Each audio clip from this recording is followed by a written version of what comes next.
Mr. and Mrs. Wobbly were hanging one day, when Mr. Wobbly felt shaky, and to his wife he did say, "Mrs. Wobbly, I think I'll fall out very soon, fall out into the world with the sun and the moon." Mrs. Wobbly was excited for some peace at last. She could wobble alone and remember her past. Mr. Wobbly was loud and he talked all the time. He kept her awake at night until 9:30. The Wobblies had plans to go to a faraway land, to spend their days by the sea and the sand. Mr. Wobbly had already bought his sunglasses, and Mrs. Wobbly planned to take swimming classes. On a Monday morning, Mr. Wobbly fell out. His pet human Billy was happy and he gave a big shout. "Mother, mother, Mr. Wobbly fell out today. Now the tooth fairy can come and take him away." "That's excellent news," said Mother to Billy. "But Mother, without Mr. Wobbly, won't I look silly?" "No," said Mother, "as it's only for a while, until a new tooth grows and fills that smile." That night Mr. Wobbly slept under Billy's head. Billy was snoring all night and shaking the bed, when in through the window came the tooth fairy, with a twinkly wand and a badge that said Mary. "Hello, Mr. Wobbly, you must come with me. We will fly away now to the sand and the sea." Mr. Wobbly smiled as he pictured his new life.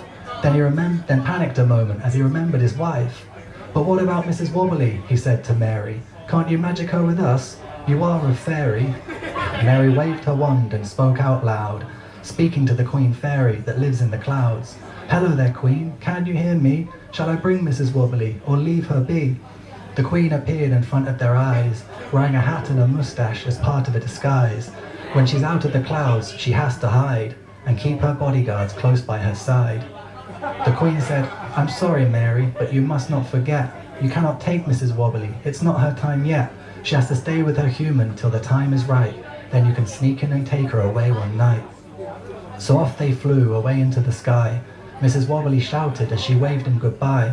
"Have fun, Mr. Wobbly, I'll see you soon." And they faded away with the stars and the moon. They arrived in Tooth Town in the middle of a cloud. Mary dropped Mr. Wobbly and shouted aloud, "Goodbye, Mr. Wobbly, and enjoy your new life. We will meet again when I bring you your wife." Mr. Wobbly was ecstatic. He jumped up and down. He had finally arrived in the land of Tooth Town. He had waited a lifetime for the chance to see the magical land where all teeth want to be. Mr. Wobbly was chatting, making friends with ease, dancing around between the toothbrush trees. He was skipping along and grinning with glee when finally he arrived at the mouthwash sea. He pulled out his sunglasses and gave a big sigh, thinking of his life that had passed him by.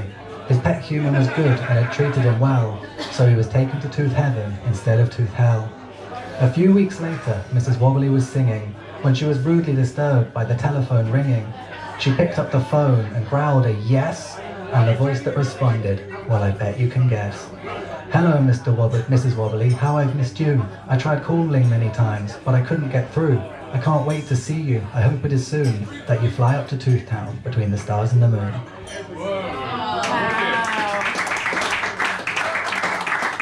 Thank you, everyone.